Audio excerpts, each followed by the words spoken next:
স্বপন ভাই। হ্যাঁ ভাইজান।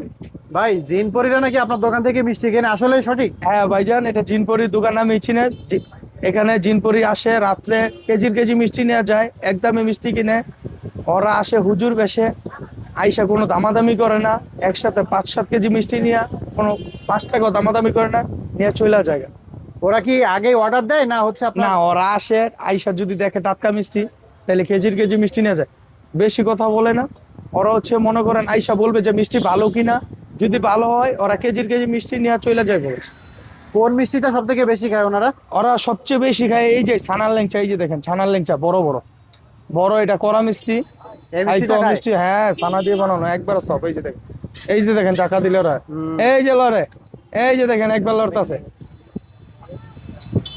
এ তো ভেঙে যাবে ভাই। হ্যাঁ, ভাঙবে না, একবার সব। এই মিষ্টি সব থেকে বেশি খায়? হ্যাঁ ভাইয়া, এটা বালিশ মিষ্টি। ওরা এই মিষ্টি গুলা সবচেয়ে বেশি পছন্দ করে। একদম সব, দেখেন ছানার মিষ্টি।